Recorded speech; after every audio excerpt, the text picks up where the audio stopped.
All right.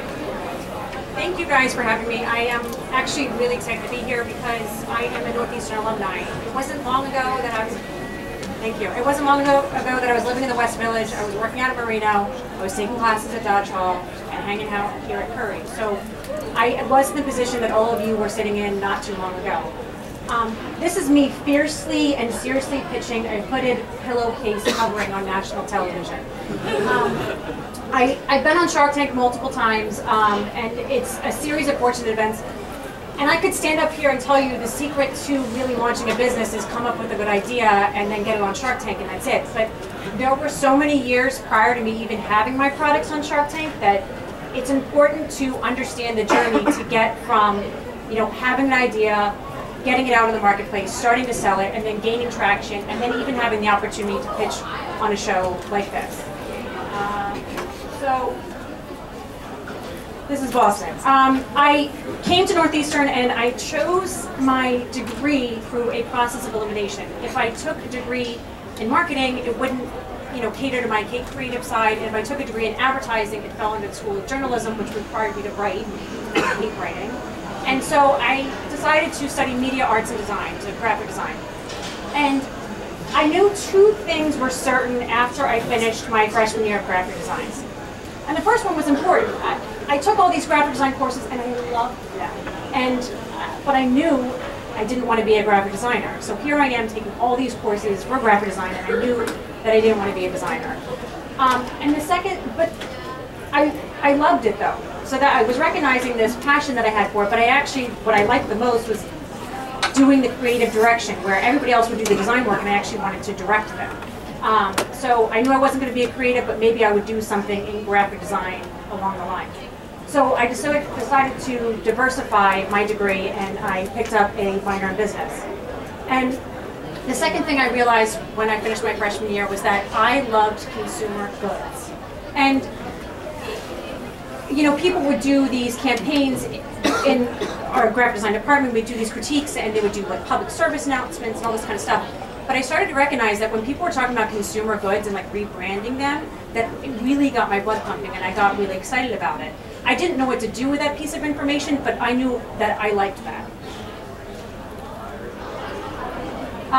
So my point of saying all of this is, you know, I got my degree in something that I knew I wasn't going to end up studying. I knew that I loved it, and then I ended up diversifying and then taking these accounting classes and finance classes. And let me tell you, I sat in accounting and I was like, oh, I'm never going to have to balance a spreadsheet. No. So I felt like it was a waste of time.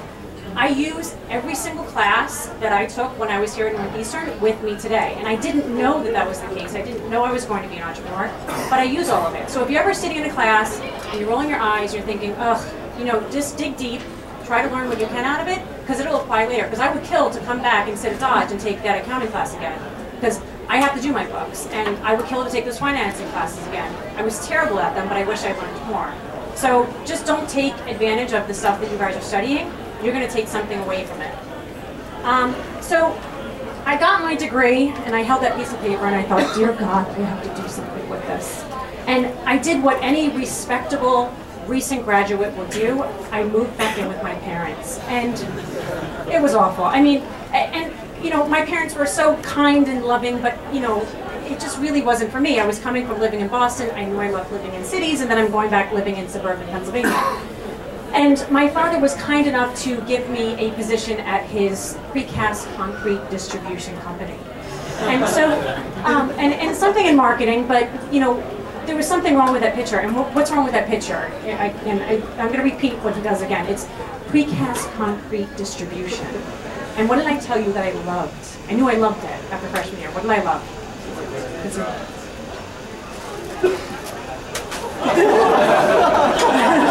All right, so I love consumer goods.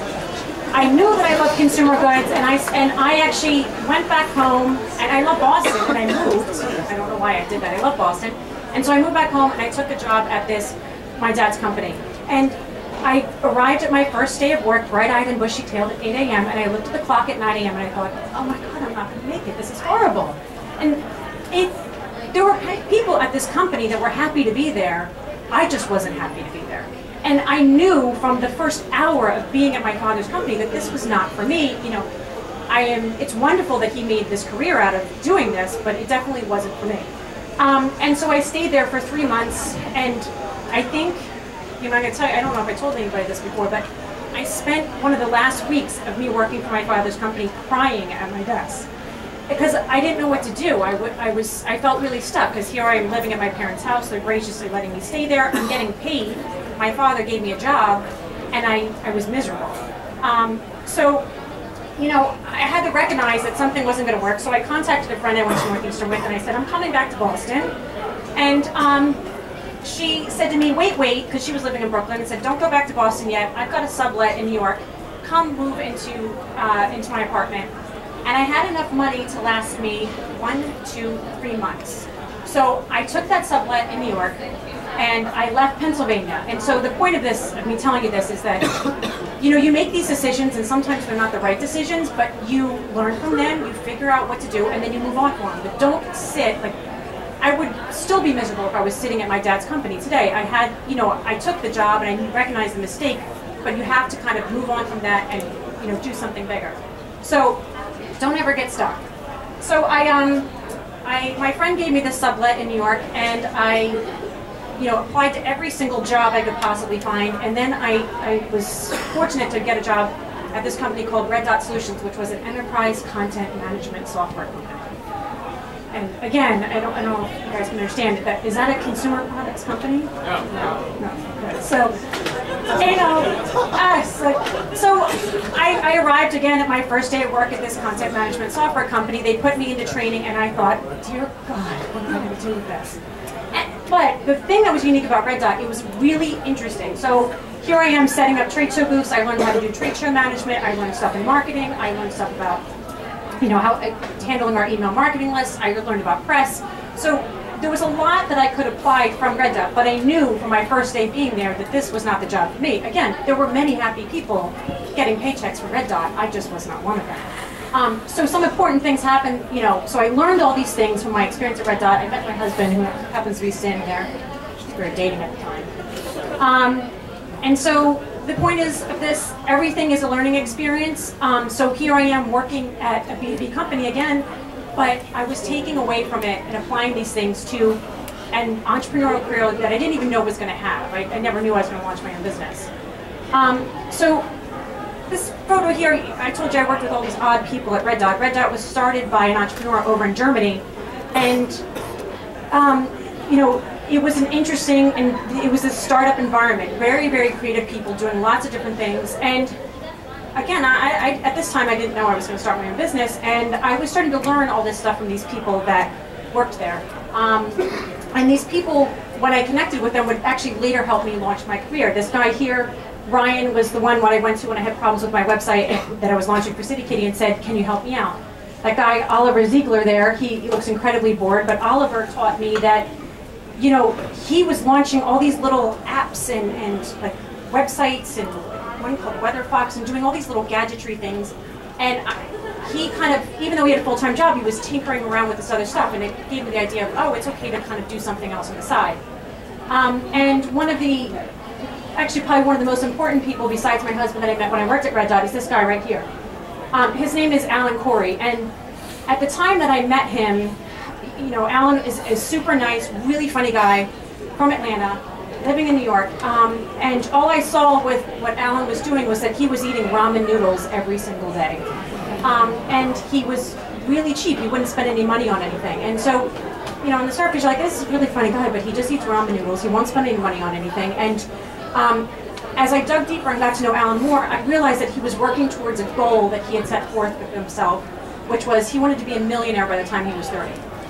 And everybody else that worked at Red Dot was like, this is a crazy goal, and you're laughing. But Alan was really serious about this goal. He was making maybe $50,000 a year at Red Dot, but he was going to be a millionaire by the time he turned 30.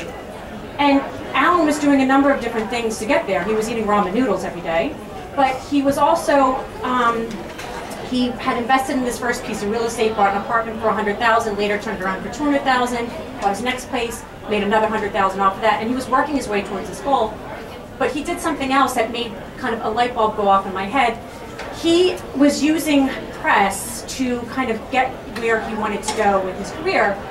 In college, he and his roommates or friends had pitched to Jerry Springer that they were having a love quadrangle, and they got on the Jerry Springer show. And he also got on a show called The Fifth Wheel, because I guess he was the fifth wheel in a dating scenario. And then when I was at Red Dot, he became a server on a TV show called The Restaurant for Rocco DiSpirito. And then the next thing he did, which was interesting, was that he applied to get on Queer Eye for the Straight Guy, and he was getting the benefits of a $15,000 apartment makeover from Queer Eye, and he was on a Queer Eye episode. And I just thought it was the coolest thing at the time. I mean, how cool is it to have your roommate over? But that kind of just put this thing in the back of my head thinking, I'm going to apply to like a makeover show at some point in my life. And so I learned a lot from all these people at Red Dot, and especially from Alan Corey. I should send him an email and say thank you. Oh, and if you guys don't follow him already, you should follow him. He has a published book, Millionaire by 30, and he's actually a two-time published author. His next book comes out in May. So he's done many great things and reached that goal of becoming a millionaire. So my next piece of advice is be a sponge. When you meet these people, you don't know what information you're going to take from them, but just kind of log stuff in the back of your head, because somewhere along the lines, this stuff is going to help you, and it certainly helped me. And then something really important happened in my life. My husband and I moved into this really tiny apartment, and he had this cat, Samantha, and I moved in there with this litter box, and it was absolutely disgusting, and I realized that this was not going to work. And he said to me, now if I'm talking to the press, I would say that I said to him that we should toilet train her, but he actually said to me, we should toilet train Samantha. And I did have a family member whose cat had toilet trained themselves, so I thought maybe it was possible. So we went through the process to do this toilet training, and this would be something that I wouldn't be standing up here if something had happened that was different. But when I wanted to toilet train Samantha as a consumer in America, you just want to go out and buy a product to do it. But there were two products on the market. One was a piece of junk made in China that didn't even hold the weight of an average size house cat, which Samantha is an average size house cat. And it didn't really even come with instructions. And the second one was a complicated one that was over $100 and had a series of pulleys and levers. So I wanted the toilet trainer. I couldn't buy a product to do it, so I had to use a homemade device. And then once she peed on the toilet, I thought, this is brilliant. Brilliant, because it was solving a major problem in my home. I didn't have to have a litter box anymore, and people spend a lot of money on kitty litter, you have to scoop it and all this stuff. So I thought, there's business potential here. So all along this way of my journey, I didn't know I was going to be an entrepreneur, but here my idea popped up and I thought, this is it. This is what I'm going to make a business out of. So I decided to create a cat toilet training kit. My husband, when we got married, we had $20,000 in gifts, money that people had given us. And I gave it that dollar amount to make my company successful with $20,000 that people had gifted me to get this company off the ground. Some people do ask family members for money. I am not of the belief that that's a good idea. Nothing can ruin a relationship any faster than money. So we took this money from our wedding to start this company. And it's really not that hard to start a business. I know I've done it a couple times, and I can stand up here and it's kind of going to be hard for you guys to understand, but I only had a toilet trained cat at this point, but I knew there were 5 things I needed to do. 1, I needed to make a product. 2, I needed to make a brand around it. The third thing was I needed to actually, make a website, a place to sell this thing. And then I needed to start selling them, and then I needed to, keep momentum going and start continuing to tell people about my product. So if you take a goal, like what I wanted to do, start a cat toilet training company to sell this product, break it down into smaller things. Well, what actually do you need to do that? And for me, I wanted to make a plastic training seat. Okay, well that's a start. It's a plastic training seat. What way does this plastic need to be made? And it was a manufacturing process called thermoforming. Okay, Google thermoforming manufacturers, and you will find, in Google, a list of thermoforming manufacturers.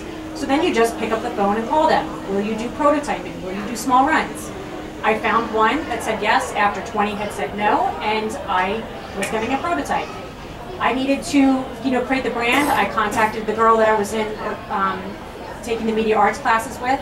I drove up to Boston, and over 2 days I made the City Kitty brand, the packaging, and the website, and the logo, and all that kind of stuff. And then I needed to do the website, so I got a template, I customized it, I made the website, I went back to people at Red Dot, said, here's problems I'm having with the code, help me fix it. Then I had a website. And then I needed to sell it, so what's a great place to sell products? eBay. So I popped the product on eBay, I had it live on the website, and I sold one. And it's great to sell the first one, but I need to sell more of them. So then I started to try to get press for the product. So my point of this slide, though, is you act on something, you break it down into small steps, and you do it one at a time. So I need to tell people about it. I spent a week sending emails to people in press and blogs and all this kind of stuff. And I told them a short little story. I'm a 25-year-old entrepreneur. I toilet trained my cat. It's changing my life. Just short and sweet. And I sent out like 100 of these emails. And I didn't really get a response, but I thought press is the cheapest way to get momentum for a business. And as you can see, this is posted on June 6th. On Sunday night at 10 o'clock on June 5th, I was tired and I thought, I'm just going to send one more email. So I emailed this guy, Josh, at Cool Hunting. And the next morning I woke up and goes, oh, sounds cool, I'm going to write about it. Sweet. So this is my first press write-up. I was pretty proud of it. But something happened. Josh did me a huge favor and I did not know it. All these blogs are connected and the content feeds from one to another. So I got on Cool Hunting, but then the project went on to Boing Boing, Engadget, and all of these other websites. And by the end of the day, I had 10,000 hits on the website and like 100 plus orders. So I had momentum from there. Press is a great way to sell products, to sell a business, to get momentum for your company, and also to make your product or your idea valid. When I can pitch to you all I want cat toilet training. As soon as a member of the press writes about it, like I've been in the New York Times and the Wall Street Journal, then it's really legit. You take me seriously. So do not be afraid to pitch your story again and again and again and again, like I said, at 10 p.m. on Sunday night with just one more email. So I launched this business, and I had made some of these these training seats, and I had them in my 500 square foot apartment, and here I am proudly. Now, you can't really appreciate this photo, but this is the one wall, and the other wall to this apartment literally is right there. I mean, it was the world's tiniest apartment. But I started this company out of my apartment, and I handled all these shipments, and I picked and packed them, and I printed all the shipping labels, collected all the payments, and all this kind of stuff, and I did all this stuff myself. And the point of that is, in my career, I've had people that have told me, go big or go home. And I think that's great and all, but I'm not really a go big or go home girl, and so I'm going to tell you that starting small is okay. Because I didn't get a warehousing space. I sold prototypes at first until I could get them moving. I did not do a run of 10,000 units. I ran like 10. Like the guy that I sold my first one to, I sold him my prototype. He didn't know that, but I sold him my prototype. So, if you can go big, good for you. If you can't, starting small is okay. Starting small is better than starting nowhere. So, and I put this embarrassing photo here to tell you something important. This is my basement. So after I'd done City Kitty in my apartment, I brought all the product in, and I ran this company out of my basement for a couple years. I had my first son in 2006, my daughter in 2007, and my youngest in 2009. And I didn't really have time to keep the company going in a way I wanted. Like, I had this vision of having a multi-million-dollar company, but I didn't have time to get it there. So here I am in my pajamas, showing you my rear, and I'm keeping this company going. It's doing about $200,000 to $300,000 a year in revenue, but I'm just kind of maintaining it at this point. But I was still kind of working on it as best I could. This is not what you saw on Shark Tank, though, right? You didn't see me struggling in my pajamas selling cat toilet training kits. You saw a successful story. So it's important to know that no success is overnight. I don't care what the media tells you. It's not the case. And so and then I had redone my basement. So now my basement looks like this. It's a little bit nicer. I finally, after I had my last daughter in 2009 and 2010, I decided to take the product to retail. I was going to concentrate on it again. And I was at my first retail trade show, and I got a call. And usually I do not handle, for trade show booth etiquette, you never answer the phone when you're in a trade show booth. But I got a call from the area code of 310. So my rule of thumb is you always answer 212 and 310. And who knows what area codes those are? Okay, I don't know who that was here.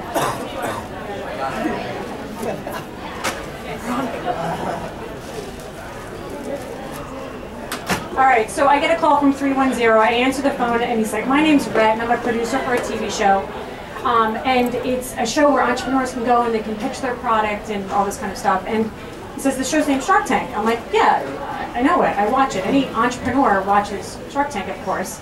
So Rhett says to me, well, why didn't you apply for it? Well, I'd seen Shark Tank. Shark Tank is for a show for people that need money. I was profitable. I didn't need money, so I didn't apply to Shark Tank.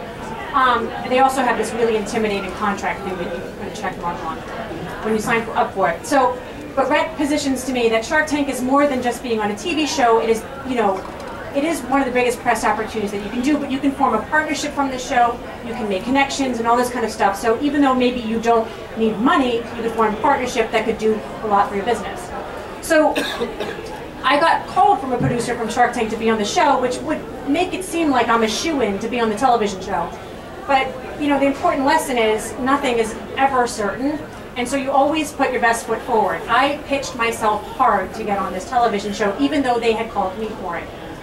Some people take advantage of opportunities when they get them. Never, ever take advantage of an opportunity. If they called me and sent me emails, I got right back to them. When they wanted the contract the next day, I sent it to them the next day, even though, I mean, I did have a good feeling that I was going to get on this show.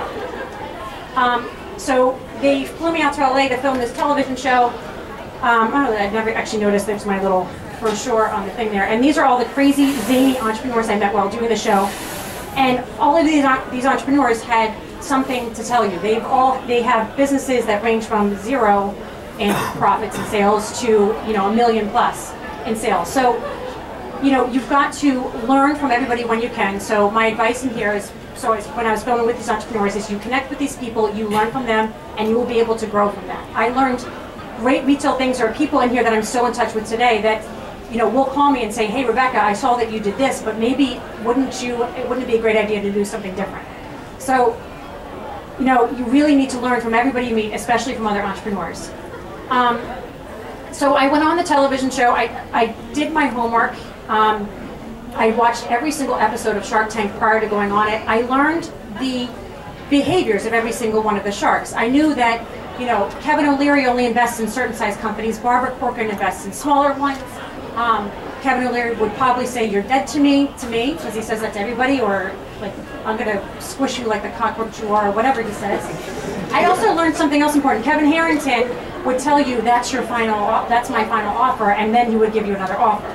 So I watched these episodes again and again to prepare for the show, and then I had my husband, who was from New York, drill me, and, you know, ask me uncomfortable questions like, this product's a piece of junk, and then I have to react to it and say something interesting and snappy that didn't make me seem, you know, stupid on TV.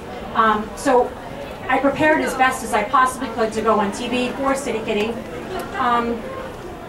And so, you know, the lesson from that is you got to have confidence, and you have confidence if you prepare, but then you also have to have humility. Barbara Corcoran, you know, held my City Kitty package. This didn't make tea on air, but she held the package. She goes, it doesn't show how it works on the front, which it didn't. You can't see the packaging there, but it didn't say anything about how this product worked. That was a good piece of advice. When I went home after filming the show, I went back and I changed my packaging. So I had to say to her while we were filming the show, thank you for that piece of info, that's good, I'll change it. And that's exactly what I did. You need to take advice when you get it from these people, and if you don't know the answer to something, you say, I don't know the answer. You don't make up stuff.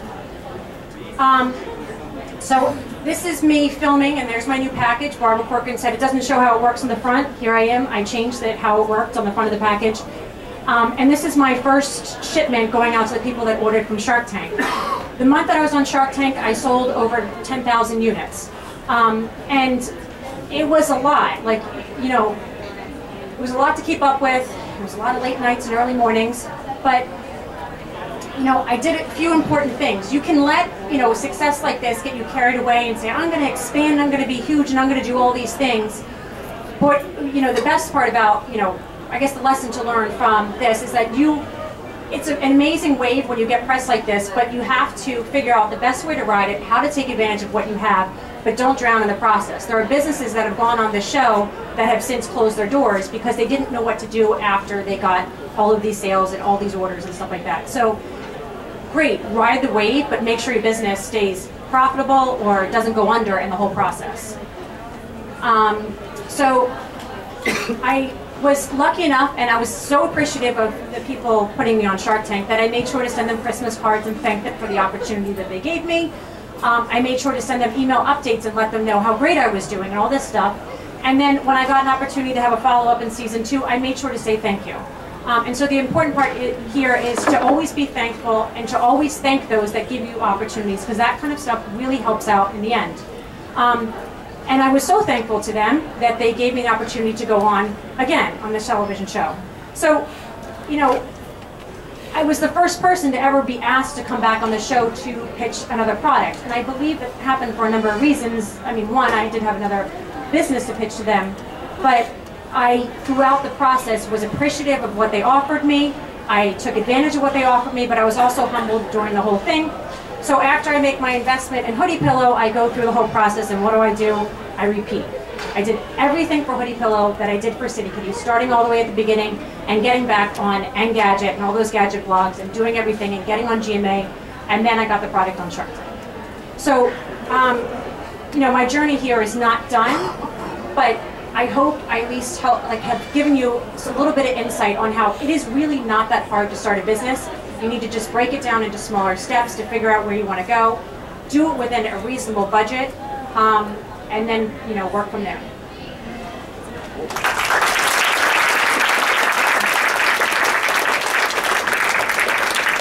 All right, we have some time for questions, so I'll come around with the microphone. Let's go back here.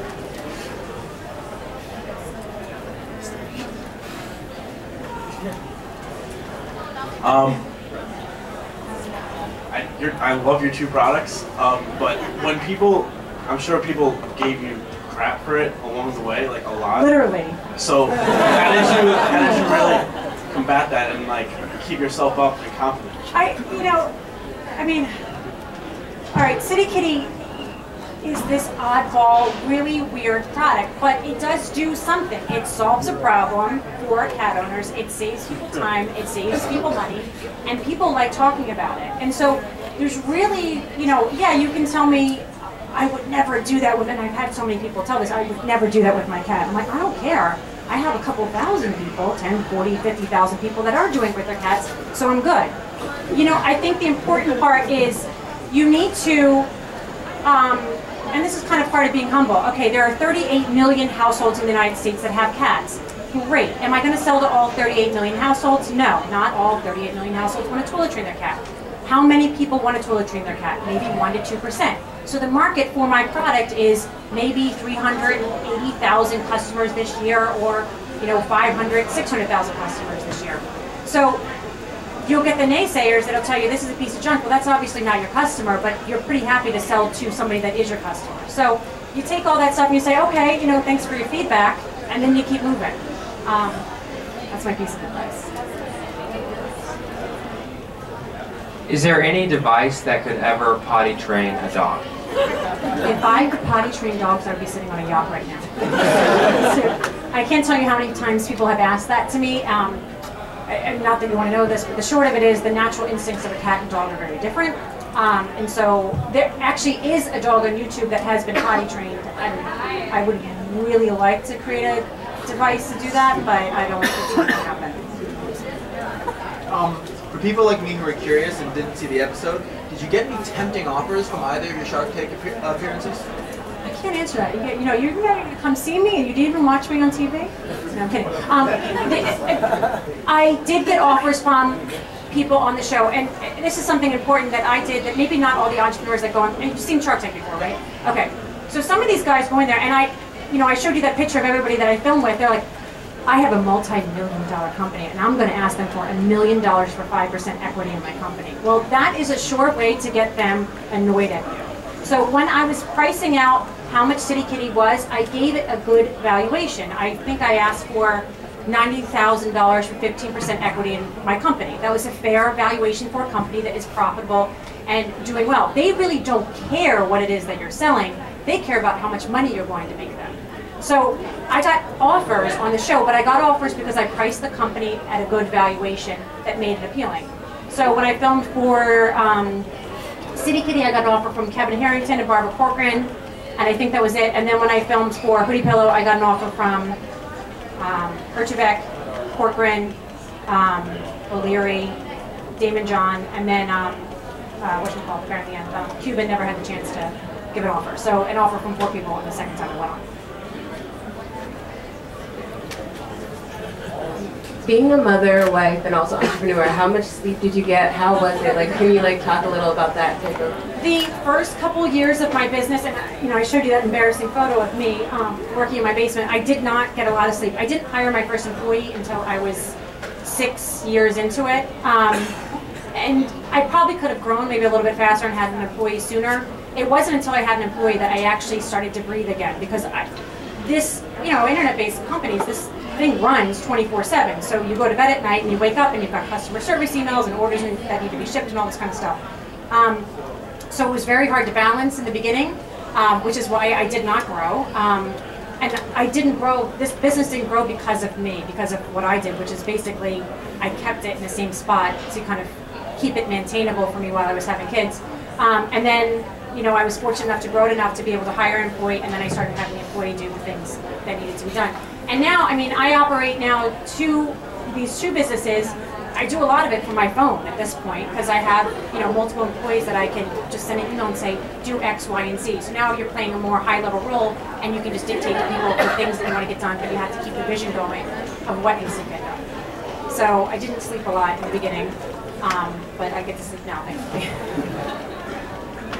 How did you end up pricing your product for City Kitty? Or what stuff did you take into account? Yeah, so pricing is a tricky thing. You can't really overprice a product, but pricing is really important. So, and a lot of times it's determined by what the market would bear.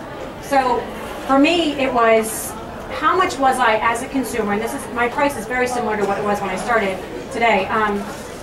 How much was a cat toilet training product worth for me? I didn't do any market research or anything, but I felt that product was worth $29.99 to me.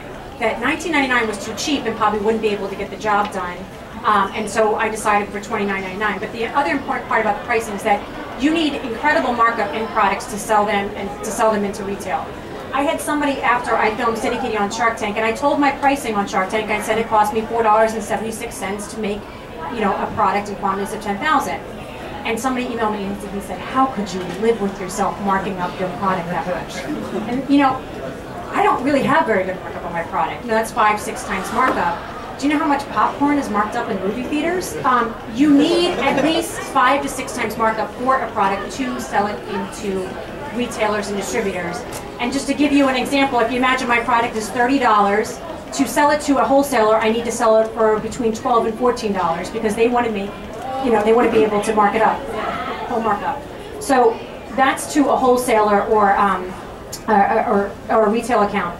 If I want to sell it through distribution, who then sells it to a wholesale account, I need to sell it to them for $9 or less. Now, I told you my price is $4.76, so I'm making a couple dollars for this product that's sitting in the, on store shelves. So you need to take that into account too. Of it's what the market will bear, but then it's also you have to be able to mark it up enough from the manufacturing costs to be able to make money at it. You can't, like some people that start out in businesses say, like, my product costs me $10 to make, I'm going to sell it for $20. That's not enough margin to bring it into retail. It's just not possible. So how is it like to sell 2 different products to 2 different target market? On the surface, one would think cat toilet training and hoods on pillowcases is very different. I don't view it that way. These are both problem-solving products for consumers. The market for hoodie or for City Kitty is 38 million households. For me, the hoodie pillow is a market of 300 million Americans, anybody with a head that ever sleeps.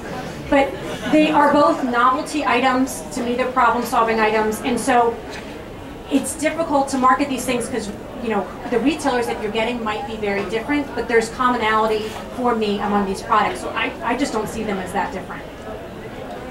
Over here. How did partnering with these sharks change the dynamic of your business and just the way you run it? So, there's a few different things. I told you kind of over and over again that everything is a learning experience. So when I first went in there for City Kitty, I had always had this dream of bringing my product to be a direct response product, to sit on that as seen on TV shelf and big box stores and that kind of thing. So that is why I chose Kevin Harrington. This is what he has made his entire career in, is direct response. And from doing that partnership with them, which TV shows like Shark Tank, the deals afterwards end up changing a lot, and that's what happened for Kevin and I. We did a short-term deal and got the product into Walgreens, and I didn't end up selling a piece of my company to him. I learned a lot about the direct response industry and invaluable information, and then I've actually repositioned myself in the past couple months to actually get out of the direct response industry because I realized how hyper-competitive the space is. So my first time, I guess what I learned is I got to learn about this space that I've been pining to kind of go in. I navigated a little bit and I realized it wasn't the direction I wanted to take my company in, and I repositioned. I mean, all while doing very well, but you've got to keep reinventing yourself and keep moving on. And then for my appearance with doing Hoodie Pillow, I've been in talks with Robert Herjavec. We've never really finalized anything, but I'm always still hopeful. I've got a lot that I can be able to learn from them. So, it is what happens behind the scenes and what happens on the show ends up being a lot different. I mean, that's reality TV for you. And kind of a side note, I told you Alan Corey, he had been on all these TV shows and he had put this idea in my head that I could get myself on TV. What I didn't tell you is that prior to all of this, I applied for a romantic bedroom retreat makeover on HGTV. And I did everything that Alan Corey did, and I positioned myself, and I got this bedroom makeover on HGTV, which was totally cool. It cost me like $3,000. They came in and did like $20,000 in work. But I learned something from that experience of going on reality television. They told the audience that it took us 4 days to do this makeover, and that the two hosts, my husband and I, did all of the work. The reality of it was that they were filming, we were pulling down the sheetrock from the ceiling, and they'd say cut, and we'd go, wow, that was hard work. And we'd walk off set, and the contractor would come in, and he would take down the rest of the sheetrock, and then we'd get back in and go, all right, mate, what's next? And then we would film the next thing, and we'd paint 3 lines on the wall and go, wow, it looks really good. And then we'd walk off set, and the contractor would come back in, and the whole crew, and then they'd paint the room, and then we'd get back in and go, whew, I'm glad that's done. Let's break for the day. And this contractor was in my house till 1 in the morning doing work for 2 weeks. And when I saw this show on TV, they're like, all right, it's day 4 and we're done. I'm like, what? But that's reality TV for you. Let's have one more question. Yeah. So what do you have planned for the future? I've got a lot of things. I don't believe that I've reached the fullest potential. Well, certainly not for Hoodie Pillow because we launched in June. This company is still in its infancy. But for City Kitty, I really haven't reached its full potential. In the past, last year we did I don't know, $700,000, $800,000 in sales, but that was like almost online only. This product is not sitting in a major retailer. There's a lot of the market that I still should be able to pick up for that particular product. So what's next for me is capturing these opportunities that are out there for City Kitty, taking it to a level that I feel comfortable saying, okay, I did a good job, and then doing the same thing for Hoodie Pillow again because I'm just starting it. This product's not sitting in a retailer, but it's selling like insane. So I need to actually make the steps to get the products where I need to be. And then I have a lot of entrepreneurs that have approached me with other really great problem-solving products, which is what I'm passionate about. And hopefully, we'll end up acquiring another one, and then I guess the final lesson I'll repeat. I'll do it again. All right, let's give Rebecca a round of applause.